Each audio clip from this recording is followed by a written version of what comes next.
Mulai saya. Bismillahirrahmanirrahim. Assalamualaikum warahmatullahi wabarakatuh. Terima kasih Mbak Hasmi sama Mbak Azizah. Selamat datang di Edu Talks episode kedua. Insya Allah malam hari ini kita akan diskusi banyak tentang self-directed learning. Sembari cek suara, nanti kalau suara saya kurang baik, bisa diingatkan, atau apa ya, suara saya jadi robot bisa diingatkan ya. Dan semoga apa yang nanti kita diskusikan pada malam hari ini menjadi ilmu yang bermanfaat. Kita buka dengan membaca basmalah. Bismillahirrahmanirrahim. Nah, uh, agak awkward, cuma 3 orang, tapi nggak apa-apa, lanjut saja. Karena topik ini menurut saya secara pribadi cukup menarik, karena semenjak awal pandemi saya sudah mulai membuka-buka referensi ataupun jurnal yang berhubungan dengan topik pada malam hari ini. Mengapa? Karena saat pandemi itu kan lagi mulai, atau sekolah-sekolah sedang beradaptasi dengan pola pembelajaran yang baru, belajar di rumah, dan tidak semua sekolah siap, baik itu dari sisi hardware-nya ataupun software-nya, atau bahkan usernya, siswa, orang tua, dan gurunya sendiri. Nah, saat saya di awal pandemi itu kebetulan diamanahi di posisi riset dan pengembangan, sehingga tugas saya adalah mencari referensi sebanyak-banyaknya yang berhubungan dengan pembelajaran jarak jauh. Nah, ketemulah dengan ini, salah satu istilah yang sampai sekarang masih menarik untuk digali karena relate banget, masih sangat berhubungan dengan diri kita sendiri. Kenapa? Nanti akan saya jelaskan lebih lanjut. Nah, kalau diartikan secara harfiah, self-directed learning itu mudahnya adalah kemampuan seseorang untuk belajar secara mandiri. Kalau kita bicara tentang belajar mandiri, tentu kita mulai dari diri kita saja ya. Mungkin teman-teman pernah beli buku, sampai hari ini belum dibuka segelnya. Atau beli e-course, daftar e-course berbayar, sampai hari ini baru selesai di pertemuan atau di segmen pertama mungkin, atau materi pertama, artinya belum tuntas. Nah, jika demikian, boleh jadi sebenarnya PR besar pembelajar mandiri itu bukan hanya untuk peserta didik kita di kelas, tapi mungkin kita sendiri. Maka kemarin sempat saya tanyakan juga kepada para pimpinan sekolah, jangan-jangan kita berharap peserta didik kita itu memiliki kemampuan belajar secara mandiri tidak bisa dikembangkan karena kita sendiri, kepala sekolahnya mungkin, gurunya bahkan, masih belum kuat di belajar secara mandiri. Nah, nanti akan kita bedah ya secara belajar self-directed learning itu elemennya apa saja dan mengapa ia menjadi konsen besar pendidikan sekarang ini. Karena yang pertama, kita tahu bahwa internet, sekarang zamannya serba internet. Untuk mencari informasi begitu mudah, untuk mencari sumber belajar jauh lebih mudah dibanding sebelum era internet ini ada. Betul kan? Nah, sayangnya dengan segala kemudahan ini tidak serta-merta membuat kita sebagai pelajar pencari ilmu memiliki daya juang. Kalau dulu mungkin, contohnya saya sendiri ya, saya dulu ingin belajar tentang desain grafis menggunakan software Adobe Photoshop. Dulu Google masih belum ramai, masih ada Yahoo mungkin. warnet masih mahal, nyari tutorial harus lewat buku, harus lewat eh, dulu ada majalah Komputek dan majalah-majalah sejenis hanya untuk kita bisa belajar teknik atau cara menggunakan software Adobe Photoshop. Nyari buku-bukunya, nyari majalahnya. Sekarang kan beda, jauh lebih mudah. Uniknya, ini kalau saya sendiri, membandingkan zaman dulu, usaha yang cukup keras, cukup bahasa sekarang ini, struggle untuk mencari sumber belajar, itu berbanding lurus dengan apa yang saya dapatkan.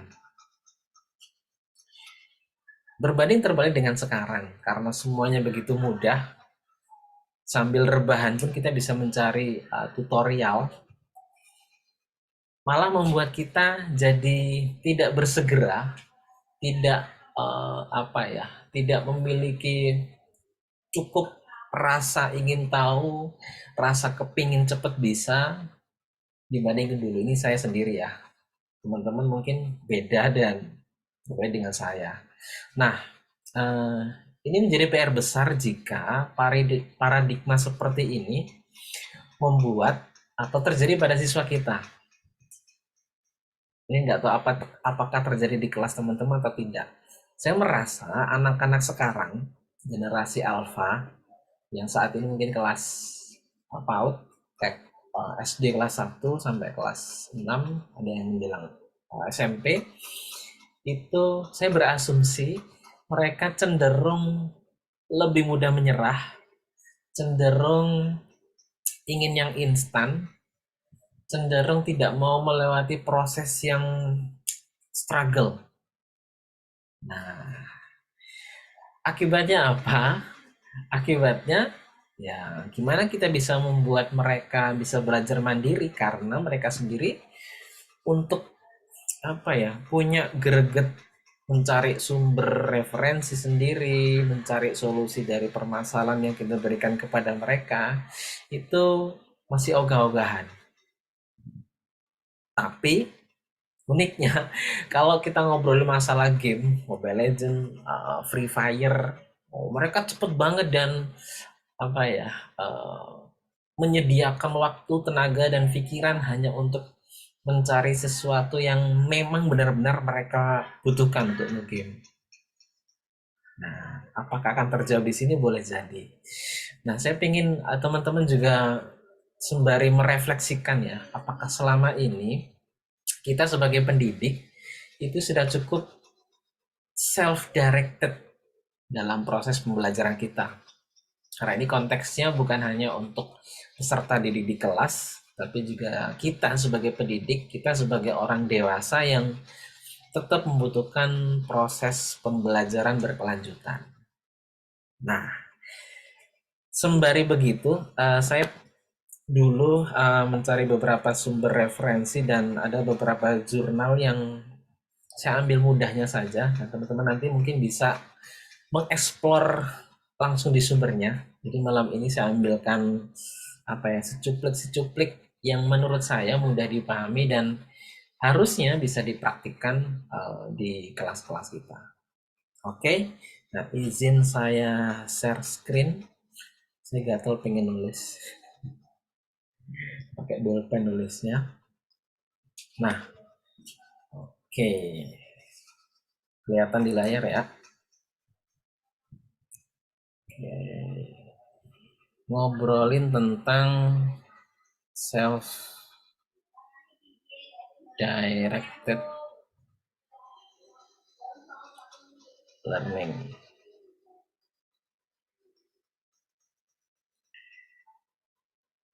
Kalau teman-teman perhatikan di broadcast saya yang ada di Telegram ataupun email, itu juga memberikan porsi self regulated learning. Apa bedanya dan kemudian kepentingannya apa self regulated learning itu? Nanti saya singkat biar mudah ya. Kalau directed learning itu katakanlah saya singkat dengan SDL, sedangkan self-regulated learning itu saya singkat dengan SRL. Nah, yang menariknya saya temukan di beberapa jurnal, terutama jurnal yang mengkomparasikan, mengeksplor tentang self-directed learning, itu justru memberikan penekanan yang cukup berbeda dengan self-regulated learning. Apa bedanya? Karena nanti bedanya ini akan menentukan kira-kira kita sebagai pendidik implementasinya di kelas bagaimana. Nah, mudahnya ada beberapa peneliti itu menyimpulkan begini. Kalau kita bicara tentang SDL, self-directed learning, maka kita akan bicara tentang kemampuan yang super mandiri. Saya katakan super mandiri kenapa? Karena mulai dari merencanakan target belajar, menentukan strategi belajarnya, menentukan bagaimana cara memonitoring dan mengevaluasi pencapaian hasil belajarnya, itu dilakukan oleh pembelajar itu sendiri. Kalau kita ngobrolin tentang SDL, jadi mulai hulu ke hilir itu mandiri semua, tanpa ada campur tangan fasilitator atau guru ke kita. Lalu pertanyaannya, apakah mungkin di kelas, kalau ada teman-teman yang ngajar SD, MI, atau SMP, apakah mungkin mereka dilepas begitu saja atau dimandirikan? Dengan harapan dengan mereka belajar secara mandiri, mereka otomatis memiliki skill SDL yang mumpuni? Apakah iya membiarkan mereka belajar mandiri itu akan menumbuhkan skill self-directed learning-nya? Faktanya ternyata enggak. Jadi ada banyak penelitian yang menunjukkan bahwa saat kita membiarkan, ini konteksnya bisa di keluarga, bisa di kelas, bisa untuk kita sendiri ya. Kalau kita bicara pembelajar mandiri itu atau self-directed learning, hanya bisa berlaku untuk pembelajar orang dewasa. Nah, jadi ini poin pertama. Jadi pembeda pertama adalah SDL ini berlaku untuk orang dewasa atau kita nyebutnya andragogi.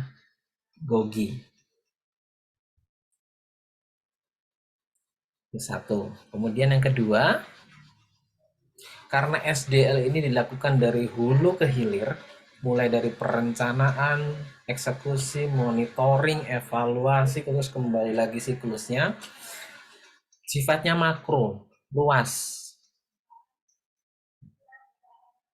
Luas sekali. Kalau himpunan, kalau di matematika bahasa himpunannya himpunan semesta mungkin besar.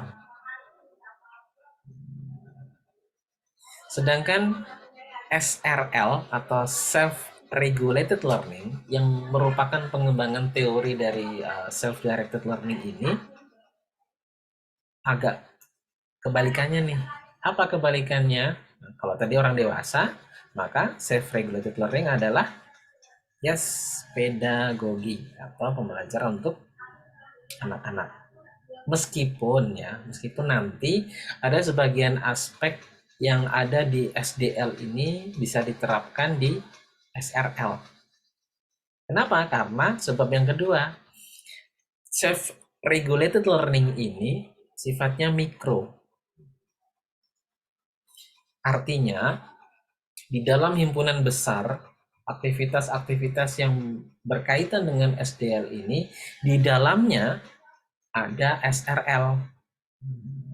Jadi kalau ini saya kasih warna, jadi apa tadi? Warna coklat.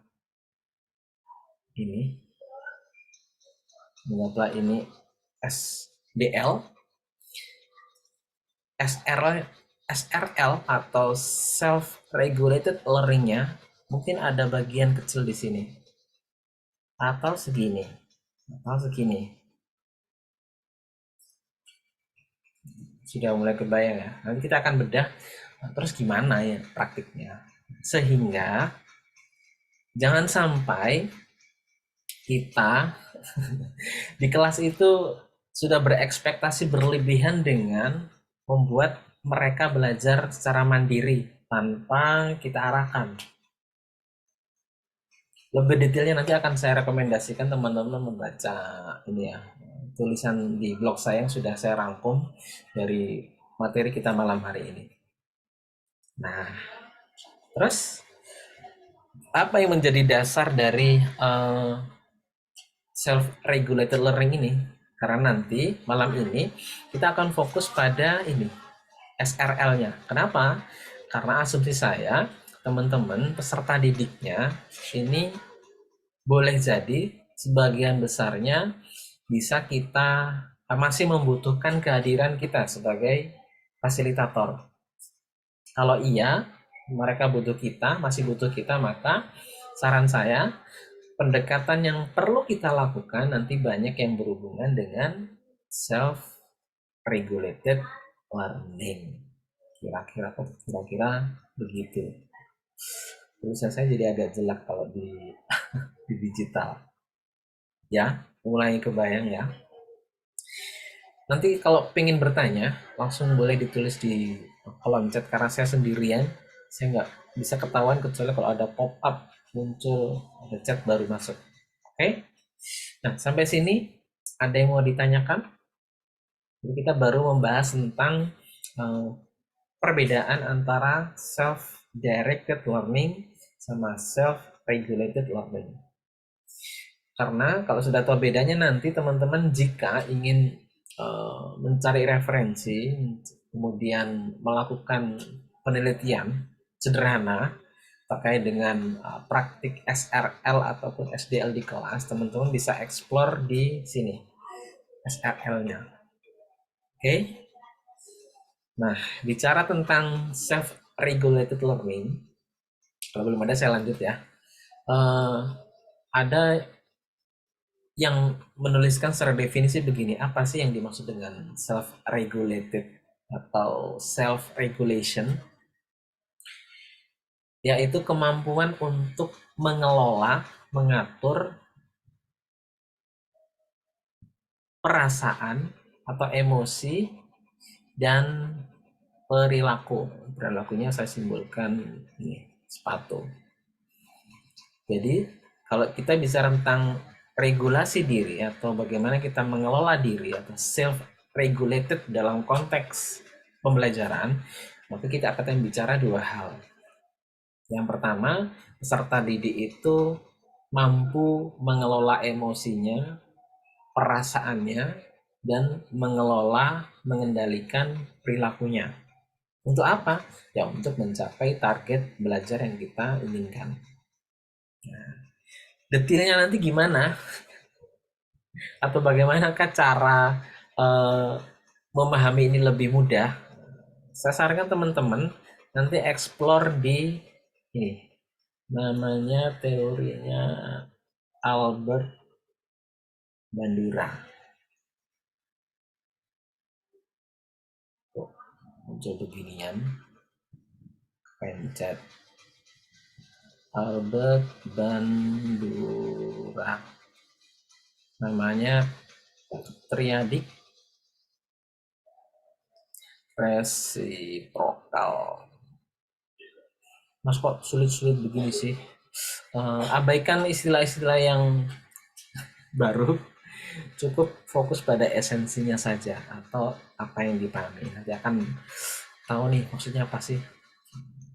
Yang perlu teman-teman ingat esensinya saja. Nah, si Bandura ini yang sering dijadikan sumber referensi kalau teman-teman ingin tahu gimana sih proses seorang pembelajar itu bisa mengubah perilakunya, mengubah perasaannya sehingga memiliki keterampilan self-directed learning ataupun keterampilan self-regulated learning.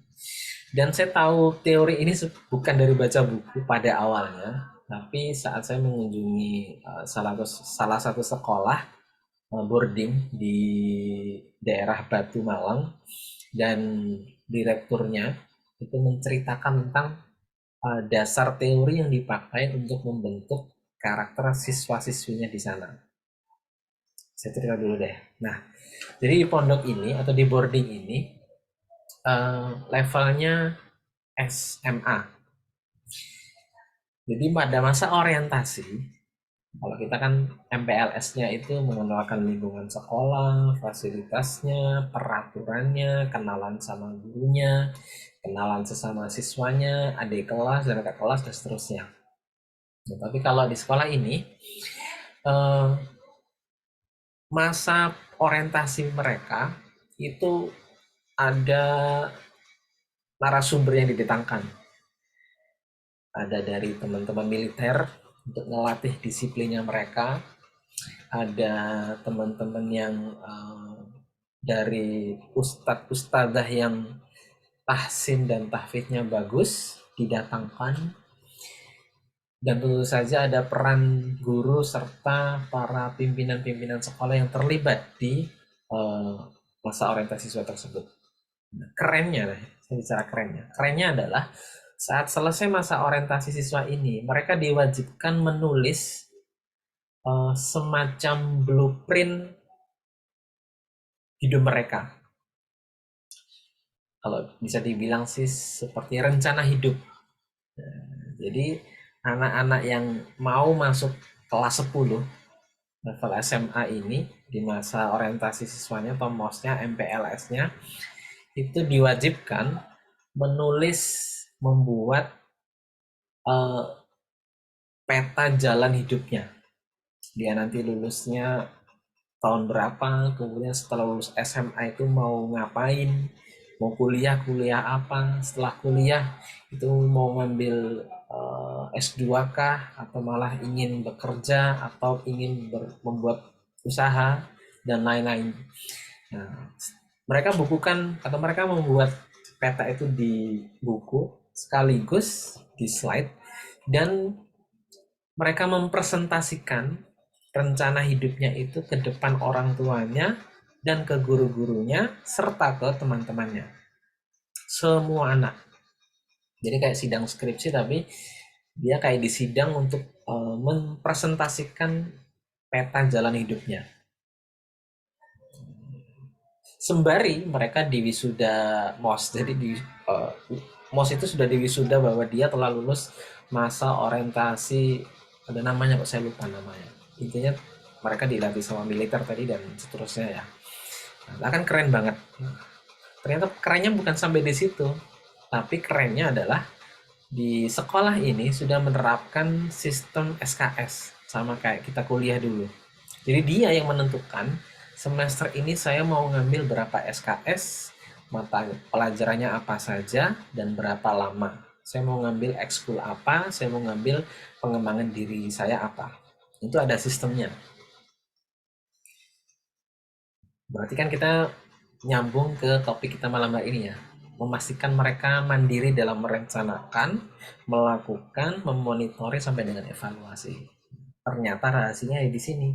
Ada di teorinya Bandura, triadic resiprokal. Apakah itu? Mari kita lanjut. Jadi Bandura ini menceritakan kalau sebenarnya proses perubahan seseorang, terutama peserta didik itu, ada 3 hal yang mempengaruhi. Yang pertama, dirinya sendiri. Yang kedua, lingkungannya.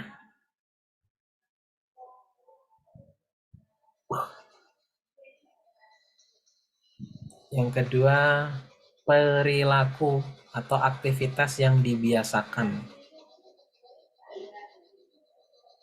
Saya kasih ini dulu deh, warna biru. Kok nggak bisa? Bentar, biru. Nah, jadi ada 3 hal atau 3 aspek yang berhubungan dengan perubahan seseorang atau pelajar nih, ada panahnya ini begini, makanya namanya triadik, dan saling mempengaruhi. Jadi akan saya ceritakan gimana mempengaruhinya, terus prakteknya bagaimana. Jadi menurut Bandura, yang membuat seseorang berubah, yang pertama nih kita lihat dari siswa itu sendiri. Maksudnya apa? Seseorang berubah itu atau peserta didik itu ada iklan sebentar. Peserta didik itu berubah boleh jadi karena satu, pengalaman terdahulunya atau experience-nya, existing experience ya, pengalaman sebelumnya, entah itu pengalaman emosional atau pengalaman yang berhubungan dengan pengetahuan atau yang berhubungan dengan keterampilannya. Kemudian bawaan motivasi diri, kemudian konsep diri, ini kan ada di dalam dirinya dia. Tiga hal ini yang mempengaruhi seseorang atau peserta didik itu bisa berubah karakternya ya, maksudnya berubah dari malas menjadi rajin, berubah jadi yang awalnya tidak suka membaca kemudian menjadi suka membaca, yang awalnya cuek kemudian menjadi kritis, dan seterusnya. Nah, jadi aspek personal atau bawaan dari peserta didik kita itu menjadi modal perubahan dia menurut Bandura ini. Tapi ia bisa dipengaruhi oleh lingkungan, bisa juga dipengaruhi oleh perilaku atau aktivitas yang diberikan kepada dia. Jadi Bandura mengasumsikan bahwa seseorang peserta didik itu bisa kita rubah kok dengan mengubah lingkungannya, dengan mengubah perilaku yang harusnya dia lakukan. Contohnya, oke, di sekolah ini ya, saya ngambil contoh sekolah yang tadi ya. Di sekolah yang tadi itu, untuk masuk ke sekolah itu cukup besar biaya yang diperlukan. Sehingga segmentasinya adalah orang-orang yang dalam tanda kutip ya, duitnya banyak.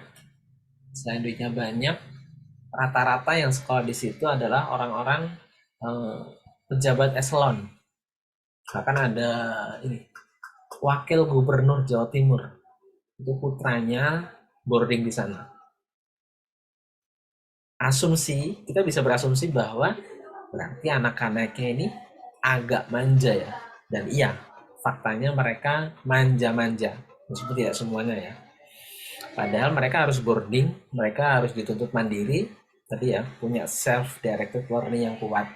Nah, bagaimana merubahnya? Nah, sekolah memastikan sistem yang ada di sekolah, lingkungannya, lingkungan belajarnya, lingkungan kita nyebutnya pondoknya atau tempat istirahatnya anak-anak, kemudian fasilitasnya, dan semua hal yang berhubungan dengan aspek lingkungan di sekolah, di boarding itu dikelola sedemikian rupa agar membantu tumbuhnya kemandirian di peserta didiknya. Sembari menyiapkan lingkungan ini, karena sudah settle, sekolah juga menyiapkan beberapa program yang terjadwal dan harus diikuti. Dan sebenarnya ini sudah diterapkan oleh teman-teman di pondok pesantren kan. Makanya tidak heran pondok pesantren yang berhasil, alumninya itu berbeda dengan alumni sekolah biasa, terutama dari sisi kemandiriannya. Yang bagus-bagus ya, ada juga yang setelah lulus dari pondok kemudian malah lebih hancur daripada sekolah biasa ya ada, tapi itu kan kasuistik. Tapi rata-rata umumnya anak-anak yang lulus dari pondok pesantren pasti kan berbeda kemandiriannya dengan anak-anak yang lulus dari sekolah umum. Nah, Kenapa kok beda? Karena ini aktivitas perilaku mereka, kebiasaan mereka itu sudah diatur sedemikian rupa sehingga mampu mengubah person atau personal si peserta didik ini sendiri. Ini kalau teman-teman cermati sebenarnya kan sederhana sekali ya. Jadi yang mengaruhi seseorang berubah saya rangkum adalah siswa itu sendiri, ada pengalaman terdahulunya, motivasinya, konsep dirinya, termasuk dengan percaya dirinya dan lain-lain yang ada di dirinya. Kemudian mampu mempengaruhi atau dipengaruhi oleh lingkungan sekolah. Kalau kita bicara konteks sekolah, kalau kelas berarti lingkungan kelas. Kemudian lingkungan kelas juga saling bisa mempengaruhi bukan hanya personal ya, tapi aktivitas atau perilaku yang dibangun. Dan perilaku yang dibangun ini pula juga mempengaruhi person itu sendiri atau peserta didik itu sendiri. Terus gimana contoh atau gimana ya praktik budaya di kelas? Kalau saya sih macam-macam ya. Misalnya maksudnya gini, ini tergantung dari amanah yang teman-teman dapatkan di sekolah masing-masing. Sebab kalau kita melihat segitiga ini dari Bandura triadik resiprokal ini, kita ini mulai menyadari nih, jangan-jangan peserta didik kita yang kita berekspektasi atau kita mengharapkan mereka itu suka membaca atau literasinya bagus, tapi ternyata lingkungan yang ada, environment yang ada di kelas, di sekolah, itu tidak mendukung perubahan tersebut. Bisa jadi juga aktivitas yang ada di kelas, yang ada di sekolah, kebiasaan yang dibangun di kelas, kebiasaan yang dibangun di sekolah, kebiasaan gurunya, kebiasaan orang tuanya, kebiasaan kepala sekolahnya, kebiasaan warga sekolahnya, itu tidak mendukung perubahan atau tidak mendukung kemampuan literasi yang ingin kita bangun di anak-anak kita. Nah, setelah ini besok pagi coba teman-teman perhatikan nih dari aspek lingkungan, kemudian dari aspek program kelas atau aktivitas yang kita rancang. Kalau kita guru kelas atau wali kelas, kita lihat nih selama di kelas sebenarnya kita ini sudah membiasakan atau sudah ini ya, memberikan aktivitas yang berulang yang menuju ke karakter yang mau kita bangun atau enggak sih? Kalau kita bicara tentang kemandirian, berarti sudahkah lingkungan, perilaku, aktivitas yang kita biasakan itu mengarah ke mereka bisa belajar mandiri. Contoh sederhana, kita kan sering kita tuh pengen anak-anak itu punya jiwa kepemimpinan yang bagus. Mudahnya, saat mereka diarahkan untuk berkelompok, membuat kelompok-kelompok, otomatis ada ketuanya kemudian memimpin diskusi, terus soal atau topik diskusi yang diberikan oleh kita kemudian dibahas di kelompok kecil mereka. Soalnya begini, baik teman-teman, karena saya ditunjuk ketua kelompok hari ini, maka mari kita diskusikan. Jadi masalah kita di kesempatan kali ini adalah A, B, C, D. Gimana menurut A, B, C? Gimana menurut kamu? Sayangnya kan posisi atau bayangan ideal itu tidak terjadi. Kenapa? Karena boleh jadi kita sendiri tidak melatihkan, tidak memberikan aktivitas yang menuju ke sana. Sekaligus lingkungan yang kita setting di kelas itu tidak mendukung perubahan perilaku tersebut. Artinya dia tetap menjadi siswa yang kurang jiwa kepemimpinannya. Jadi saat diarahkan membentuk kelompok, ya udah bikin kelompok. Dan tidak ada yang berinisiatif, aku tak jadi ketua, atau kalau sudah kita tunjuk ketua terus dia nggak tahu harus ngapain kalau jadi ketua. Harusnya gimana? Sederhananya kan begini. Ini saya merefleksi saat saya ngajar di kelas 3 dan kelas 4 ya. Jadi sebelum mereka atau setelah mereka dibagi kelompok, maka mereka harus mengikuti saya, instruksi dari saya. Oke, setelah bentuk kelompok silakan anak-anak sekalian pilih ketua kelompoknya. Dipilih, oke, dipilih, angkat jari ke tangan kanannya, terus tunjuk ketua kelompoknya. Setelah itu kembali fokus ke depan, terus kemudian saya sampaikan, oke, sudah tahu kelompoknya. Nah, sekarang ketua kelompok memperkenalkan diri, kemudian memimpin diskusi di teman-teman, lalu menunjuk sekretaris. Ini saya langsung banyak ya. Biasanya satu persatu instruksinya, biar jelas. Oke, sekarang pilih sekretarisnya. Ketua kelompok berhak memilih sekretaris. Oke, aku pilih ini, pilih ini, pilih ini. Saat selesai, oke, sudah. Nah, sekarang ketua kelompok berdiskusi dengan kelompoknya, tentukan nama kelompok yang paling sesuai dengan kelompok kalian. Kalau sudah, buat yel-yel. Maksimal yel-yel 1 menit. Jadi kita mendirect mereka untuk tadi ya, memilih ketua kelompok memilih sekretaris, kemudian ketua kelompok memimpin diskusi, kemudian mencari nama dan yel-yel. Ini sudah selesai dan sekarang ketua kelompok silakan ambil kertas di depan. Di kertasnya itu sudah ada topik yang perlu dibahas atau soal yang perlu dibahas. Nah, ini contoh sederhana. Pertanyaannya, sudahkah kita membiasakan aktivitas demikian saat berkelompok? Sehingga pelan-pelan akan tumbuh ini jiwa berkelompok mereka, jiwa kepemimpinannya, jiwa saling bekerja sama, jiwa saling berkolaborasi, mendengarkan, terus apa lagi ya, tenggang rasa, empati, dan lain-lain. Nah, ini maksud dari segitiga triadik tadi ya. Jadi kita tidak bisa hanya mengharapkan anak-anak yang menurut kita, oh mereka sudah bisa berkelompok, kemudian mereka sudah bisa berdiskusi, mereka sudah bisa memutuskan, mereka sudah bisa bermusyawarah, bermufakat. Tapi nyatanya kan enggak. Karena tadi ya, self-regulated learning mereka masih membutuhkan kita sebagai fasilitator untuk memberikan instruksi atau pengarahan. Detailnya nanti akan saya ceritakan lewat artikel, akan saya tampilkan sebentar lagi. Oke.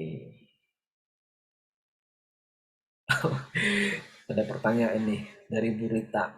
Menurut Bang Ridho gimana sih ngerubah perilaku anak didik yang respon dirinya kurang? Maksudnya coba gitu ya Bu Rita. Itu gimana nih?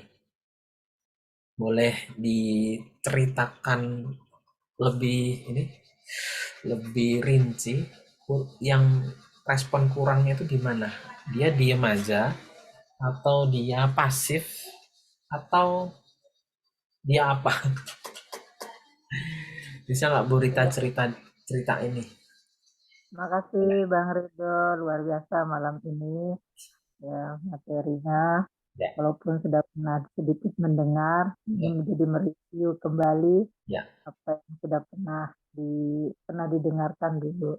Ini terkait dengan anak didik yang apa ya, yang memang bicaranya itu please sedikit deh, dan terhadap dirinya atau menilai dirinya itu terlalu rendah gitu. Oh, Rendah diri sebenarnya enggak juga. Dia punya kemampuan, contoh dia punya kemampuan bahasa Inggris yang sangat bagus oke. dari semua teman-teman. Ini anaknya SMA ya kos, SMA kelas 3. Dia punya kemampuan bahasa Inggris baik tulisan atau readingnya segala macamnya itu semuanya dari segala aspek itu paling tinggi di antara teman-temannya yang lain. Oke. Tapi dia tidak mau mengikuti, kita ada program TOEFL buat anak kita di sekolah. Ya. Dia tidak mau masuk ke kelas itu. Cuman satu kata aja yang dia katakan. Males.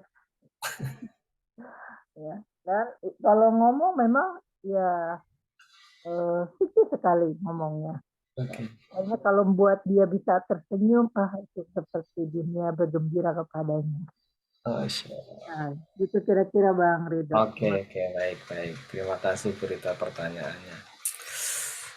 Sebentar, saya ingat-ingat dulu, ada nggak ya murid saya begitu ya dulu ya.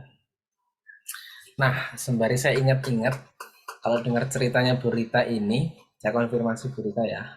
Jadi ada peserta didiknya Bu Rita ini yang kalau menurut saya sih, kalau saya bahasakan ya, ini konsep dirinya masih perlu diperbaiki.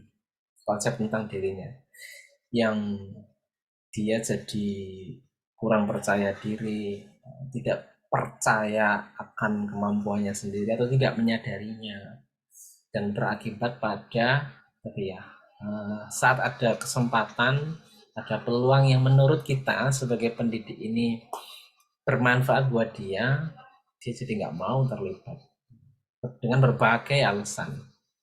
Oke, kalau menurut saya begini sederhananya. Kasus ini mirip atau pernah terjadi saat saya baca salah satu buku, saya lupa judulnya apa Bu. Nanti coba saya cari ya di rak saya ya.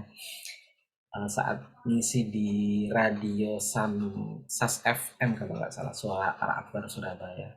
Materinya ini, gimana ya cara membuat anak saya ini mau lebih berprestasi. Padahal dia tuh menurut saya punya talenta, punya bakat, tapi kok nggak mau ya, dan prestasinya kok biasa-biasa aja ya. Nah, mungkin ada yang salah dengan konsep dirinya. Konsep diri itu begini, konsep diri itu adalah bagaimana dia menggambarkan dirinya sendiri, menggambarkan kemampuannya, menggambarkan potensi yang dimilikinya, kelebihannya, kekurangannya.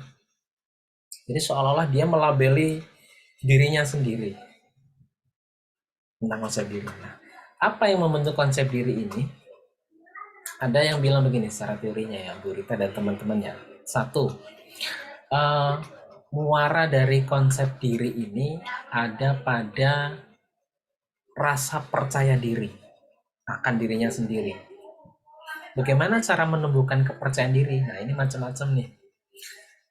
Beberapa yang bisa dicontohkan kalau saya adalah memberikan porsi, memberikan kesempatan untuk dia bisa mengaktualisasikan diri dan merasa dirinya berhasil meskipun dalam taraf kecil. Sehingga tidak heran di permainan atau games ada yang namanya gamification yang membuat si pemain game ini ingin lanjut terus naik level ke level-level berikutnya. Apa yang membuat dia bersemangat naik level? Saat dia berhasil menuntaskan level itu, mulai dari mengalahkan musuh yang mudah, sedang, sampai musuh yang paling kuat atau bosnya di level 1 itu. Menang, lanjut lagi level 2. Nah, apa yang membuat dia terus berpacu untuk mencapai lebih baik? Saat dia berhasil menuntaskan tugas-tugas kecil, menuntaskan tantangan-tantangan kecil, mengalahkan musuh-musuh yang ada di game itu. Nah, kalau kita bawa ke ranah konteks di kelas kita, boleh jadi yang pertama kita perlu untuk tadi ya memberikan tantangan yang harusnya bisa dia selesaikan dengan mudah dan dia merasa itu punya nilai reward tersendiri bagi dia. Dan boleh jadi behavior atau perilaku begitu itu muncul karena pola asuh yang kurang mengapresiasi dirinya sendiri.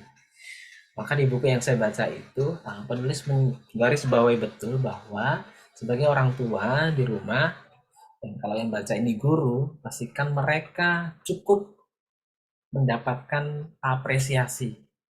Bahkan dengan perilaku yang sederhana, membuang sampah di tempatnya. Di kelas ini contoh, dia melihat sampah, kemudian dia inisiatif ambil, kemudian buang di tempat sampah, meskipun bukan punya sampah dia. Kita yang melihat punya dua pilihan. Satu, membiarkan karena wajar dong ada sampah kemudian dibuang. Atau yang kedua, kita beri apresiasi. Masya Allah, luar biasa sekali Mbak Rita. Terima kasih ya sudah mau buang sampah di tempatnya. Dan ini kan sampahnya orang lain. Jadi tandanya Mbak Rita peduli kebersihan kelas ini. Pertahankan ya. Sesederhana itu apresiasinya. Menariknya, apresiasi yang sederhana ini eh, menumbuhkan kepercayaan dirinya. Boleh jadi ya. Nah, kalau kita kembali ke teori tadi ya, triadik resiprokal tadi ya, ada person, ada environment atau lingkungan, ada behavior atau aktivitas yang dibiasakan untuk mengubah siswa tadi yang awalnya kurang percaya diri, tidak konsep dirinya perlu diperbaiki. Boleh jadi kita perlu mengelola lingkungan serta perilakunya. Contoh sederhananya bagaimana? Nah, boleh jadi kita perlu mengumpulkan atau memperkenalkan lingkungan yang mendukung potensi dia.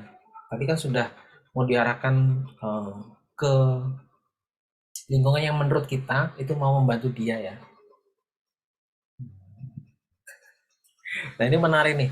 Kalau dari Gurita tadi menyampaikan ini, menurut orang tuanya kalau di rumah paling banyak ngomong. Kalau di sekolah kok gitu ya.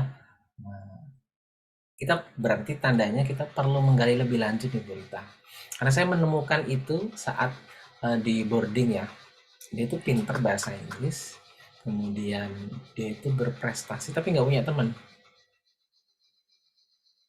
Karena dia masih kelas 7, berarti kan masih baru ya, masih kelas 1.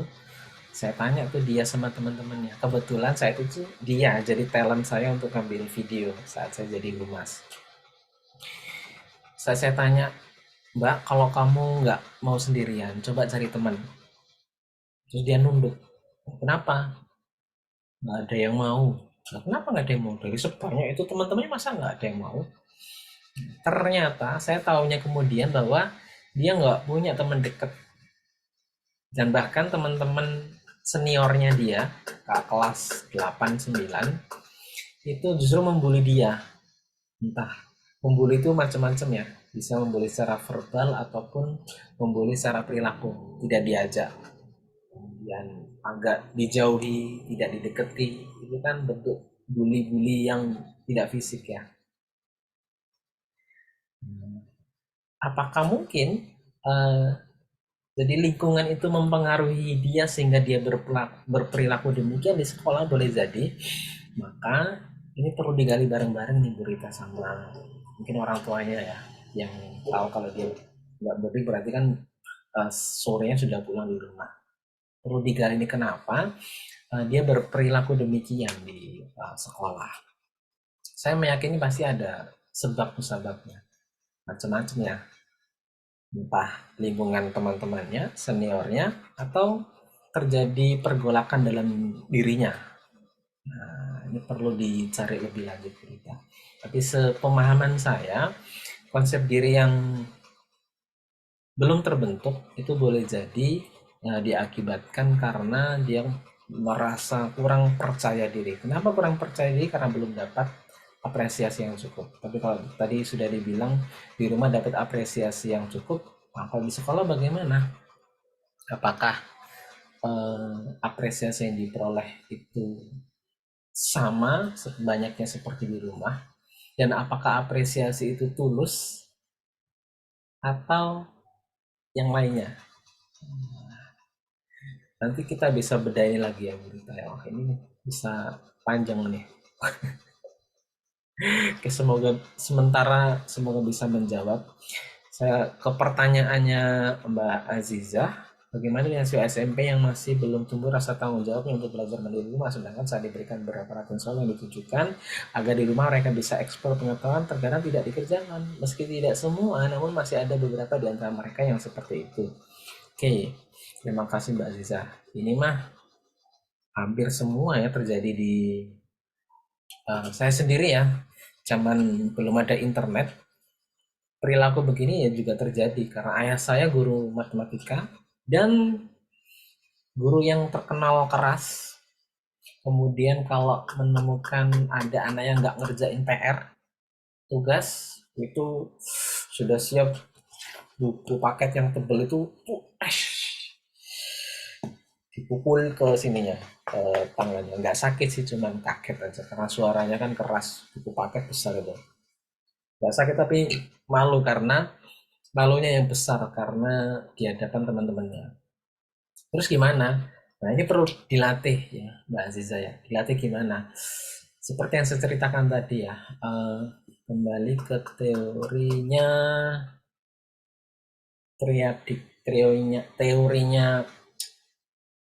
Bandura ya. Untuk mengubah perilaku, maka kita sebagai pendidik yang memiliki peran, memiliki otoritas di penyesuaian lingkungan, maka kita perlu nih memeriksa kira-kira lingkungan apa yang cocok untuk mendukung tumbuhnya perilaku kemandirian tersebut. Kemudian kalau bicara lingkungan, kemudian kalau kita bicara aktivitas apa yang memungkinkan perasaan tanggung jawab itu tumbuh.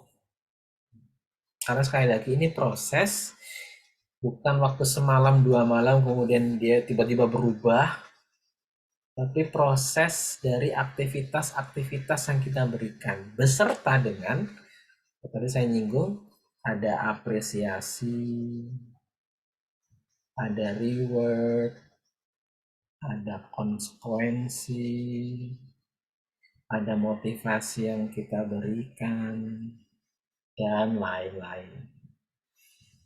Tujuannya kemana? Supaya konsep dirinya bagus, supaya dia punya motivasi, supaya pengalaman dia bertambah. Nah, detailnya gimana sih praktiknya? Contoh nih, saya akan share tulisan saya yang ada di blog. Udah lama saya nulisnya, sekitar bulan Juli kemarin.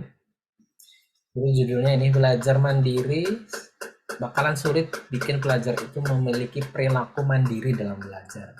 Jadi biarin anak-anak belajar secara mandiri itu bakalan sulit bikin dia belajar mandiri, punya kesempatan belajar mandiri. Nah, gimana caranya? Jadi strateginya ada 5 nih sederhananya. Yang pertama, latih. Namanya latih kan berarti sesering mungkin ya latihannya. Jadi kita melatih mereka untuk selalu mengukur pencapaian mereka. Gimana ngelatihnya? Nanti dengan 15 pertanyaan di bawah ini. Terus yang kedua, untuk membantu mereka, ajak mereka untuk menjawab pertanyaan 15 tadi dengan memberikan skala 1 sampai 10. Mereka ada di angka berapa? Kemudian yang ketiga, selama mengajukan pertanyaan, rangsang dengan pertanyaan-pertanyaan yang relevan untuk memancing metakognisi mereka. Apa sih metakognisi? Metakognisi itu kesadaran dan apa ya bahasa Indonesia itu, menyadari dia perlu apa dan harus bagaimana. Jadi dia nyambung nih, connect nih. Jadi metakognisinya sedang berfungsi. Kemudian saat mengajukan pertanyaan, ajukan pertanyaan yang mengarah ke aksi. Jadi bukan pertanyaan di sekedar ya atau tidak, tapi pertanyaan yang mengarah ke aksi yang membantu dia mencapai target.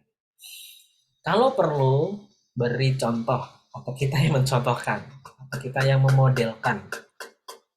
Ditambah dengan persuasi ataupun motivasi secara verbal agar mereka bisa memberikan ide, cara, strategi untuk mengatasi permasalahan mereka. Nah, pertanyaan 15-nya apa? Nah, ini perlu dilatih nih, Mbak Aziza dan teman-teman. Nanti detailnya bisa dibaca ya, saya baca sekilas saja. Jadi, pertanyaan contoh nih, satu self-evaluating atau evaluasi diri. Ajak mereka inisiatif untuk mengevaluasi perkembangan mereka. Contoh nih, jadi kita perlu memastikan apakah mereka sudah memeriksa hasil pekerjaannya, sudah sesuai atau belum. Jadi sehingga mereka bisa punya pernyataan begini, aku perlu nih memeriksa hasil pekerjaanku. Apakah sudah selesai atau belum? Dengan pernyataan ini kira-kira mereka kalau 1 sampai 10 ya, 10 itu sudah memeriksa, kemudian eh, memastikan sesuai atau belum, itu di angka 10, mereka sudah sampai ke 10 itu belum? Atau kadang lupa, kadang iya, di 5 nih. Atau sudah sering, tapi kadang-kadang juga lupa, berarti ada di 7 nih. Supaya mereka tahu nih, mampu mengevaluasi pekerjaannya dia, mengevaluasi kinerjanya dia. Yang kedua, kita latihkan untuk mengorganizing dan transforming. Artinya begini, peserta didik itu berinisiatif untuk menyusun ulang materi pembelajaran jika dibutuhkan untuk meningkatkan pembelajaran. Contoh nih, mereka sudah dapat penjelasan, sudah dapat referensinya, terus selanjutnya apa nih? Harusnya kan begini, aku akan bikin mind map untuk rangkumanku. Jadi nggak hanya sekedar merangkum, tapi menambah bikin mind map-nya untuk memudahkan dia. Apakah itu sudah kita latihkan? Apakah sudah mereka lakukan? Kalau belum, kita pandu mereka. Anak-anak, kalau sudah selesai rangkuman, kira-kira nih, apa yang perlu dilakukan supaya kalian lebih paham dalam materi yang sudah diberikan Bu Guru tadi? Bikin voice note-nya, bikin video TikTok-nya, ngomong di kamera, bikin mind mapping-nya, bikin posternya, bla bla bla bla bla bla.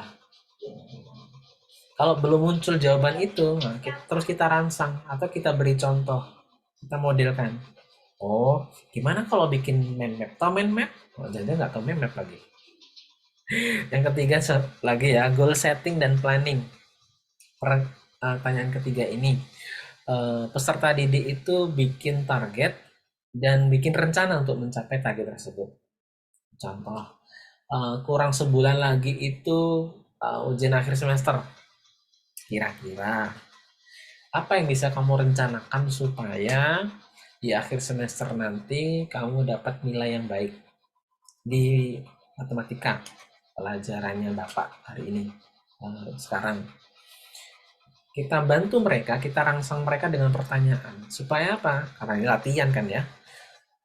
Pelan-pelan mereka akan tumbuh ininya di benak mereka atas pertanyaan yang kita ajukan tadi. Iya ya, harusnya aku planning dulu nih.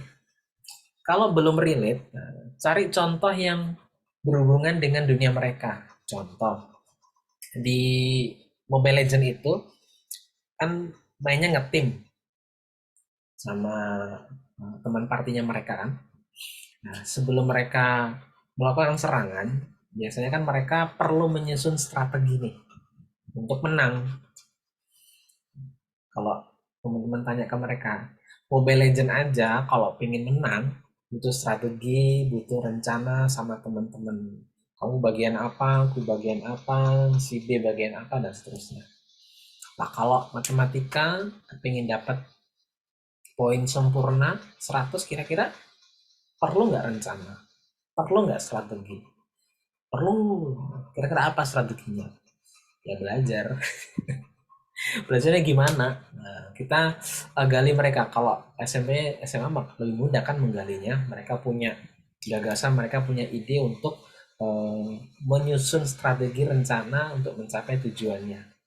Nah, masalahnya kadang kala saya terjadi pas PPL ya, karena saya ngajar dulu itu masih SD, kalau ngajar SMA itu pas PPL mereka cenderung malas, ogah-ogahan, tidak bisa mandiri, manja, menggantungkan dengan temannya dan lain-lain, karena merasa memang materi atau soal atau tugas yang kita berikan itu nggak penting, udah nggak penting, menurut dia nggak bermanfaat, terus kalau bisa nyontek kenapa enggak, dan lain-lain.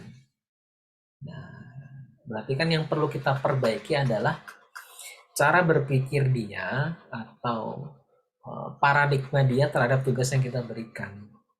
Karena nanti apapun strategi yang kita berikan ke mereka, kalau cara berpikirnya mereka masih begitu, menurut saya dan pengalaman saya selama ini bakal mustahil untuk mengubah perilakunya dia yang awalnya tidak peduli, tidak mandiri, menjadi mandiri. Karena dalam pikirannya dia, buat apa sih aku planning begini, nggak penting banget belajar kimia. Karena saya ngajar kimia dulu di SMA. Nah, kira-kira begitu ya. Nah, coba diperiksa lagi. Uh, Jangan-jangan bukan strategi kita yang perlu dirubah, tapi memang cara berpikir mereka yang perlu dirubah. Siapa yang perlu berubah? Ya kita, karena kita pendidiknya. Dan memang mengubah pikiran dia ya tugasnya dia sebenarnya. Cuman kita kan sebagai pendidik perlu memfasilitasi agar dia berubah pemikirannya, dia berubah mindsetnya, dia berubah cara berpikirnya. Kira-kira begitu. Yes, tantangannya terakhir sebelum saya tutup, udah jam 9 nih, lebih nih, setengah 9, mohon maaf. Nah, sebenarnya gini Mbak Aziza dan teman-teman ya. Kuncinya kalau menurut saya ada di bagaimana cara kita mengorkestrasi pembelajaran kita. Mudahnya begini, apakah ini bisa dijawab pertanyaan refleksi ya, apakah sebelum kita masuk di materi inti pembelajaran kita, apakah kita sudah memastikan mereka tahu manfaat apa yang akan mereka dapatkan kalau mereka memahami materi kita di hari ini, mereka menguasai keterampilan yang sedang kita latih ke mereka. Kalau bahasa kerennya ini, Mbak, apa manfaatnya bagiku? Bagi peserta didik maksudnya. Biasanya ini saya taruh di apersepsi ya. Jadi, sebelum apa manfaatnya bagi peserta didik itu terjawab, mereka, oh, kalau aku bisa rumus kimia ini, aku bakal mudah nih kalau aku mau jadi pengusaha bahan-bahan kimia contoh. Kalau aku bisa rumus kimia ini, wah, kayaknya seru nih kalau aku bisa mensintetis senyawa kimia baru nih. Punya greget saintis ya. Atau yang lain. Intinya begini, jangan sampai selama kita di kelas, proses belajar mengajar di kelas itu, mereka nggak merasa dapat manfaat apa sih nanti kalau aku bisa materi ini. Kontekstualnya apa? Manfaat langsung apa yang mereka dapatkan kalau mereka bisa memahami ini? Selain mereka bakal dapat nilai, dapat poin, atau dapat ya yang berhubungan dengan rapot. Semakin kontekstual manfaat yang kita sajikan di depan atau kita berikan di awal pembelajaran di persepsi, saya berasumsi maka pelan-pelan pemikiran dia akan berubah terkait dengan materi ajaran yang kita bawa. Sebaliknya, jika kita sendiri nggak peduli terhadap pokoknya aku ngajar, entah nanti dia memikirkan manfaat apa enggak, ya udah, oke, tuntas. Jadi fokus pada ketuntasan. Tapi kita lupa bahwa yang kita ajar ini manusia yang punya pikiran, yang punya perasaan, yang punya pengetahuan sebelumnya, yang punya perilaku beraneka ragam, dan perlu nih kita membuat mereka excited dengan materi kita. Dan itu PR-nya kita. PR yang nggak selesai-selesai. Nah, kalau sudah bagus, Mbak Ziza. Kalau sudah, perlu kita konfirmasi nih, apakah manfaat itu benar-benar bisa mereka dapatkan dan mereka pingin dapat manfaat itu. Jangan-jangan hanya dari sudut pandang kita bahwa materi ini bermanfaat. Kalau kamu bisa ini, kamu bisa kaya. Lihat aku. Apa benar? Apa aku nggak pengen kaya? Aku pengen biasa aja. Kok aku pengen hidup bersahaja. Nah, perlu. Maka kunci yang kedua adalah pastikan kita bisa membawa dunia mereka ke dunia kita. Apa dunia mereka? Perlu teman-teman kenali dunia musik yang mereka sukai, dunia game yang mereka gandrungi, artis Korea, film Korea, dan segala yang berhubungan dengan dunia mereka. Yang lagi viral apa, kita perlu tahu supaya kita bisa menghubungkan nih materi yang sedang kita bawa ke konteks dunia mereka. Harapannya tentu biar tumbuh nih pelan-pelan bahwa mereka merasa materi kita ini bakalan keren nih, bisa jadi konten nih materi ini. It's okay, yang penting mereka hadir sepenuhnya di kelas. Dan saya sadar itu nggak mudah dan itu bisa bikin migrain di awal kelas karena mikirin apa ya konteksnya, materi saya ini terlalu abstrak nih. Yes, perlu dimotivasi. Seringnya kita kan tergesa-gesa nih ya, mengejar ketuntasan, mengejar ketercapaian indikator, ketercapaian kompetensi dasarnya, tapi kita lupa mereka bukanlah gelas yang kosong, mereka sudah ada isinya nih. Dan isinya ini mempengaruhi terhadap isi yang mau kita berikan ke mereka. Oke, kira-kira begitu. Mbak Aziza, semoga bisa membantu. Kayaknya bisa kita bedah nih di edisi EduTalks berikutnya. Oke, terima kasih buat teman-teman yang hadir di malam hari ini. Dan semoga yang belum bisa hadir diberikan kemudahan, diberikan kesehatan, terutama yang hadir. Semoga rezekinya berlimpah karena sudah bersilaturahmi dan ilmu yang kita dapatkan di malam hari ini menjadi ilmu yang bermanfaat. Terima kasih sekali lagi, mohon maaf sudah lebih nih, sudah lebih 18 menit. Yes, insya Allah kita akan bertemu setiap 2 pekan untuk bahas tentang edukasi ini. Yes, sama-sama Mbak Asni. Saya stop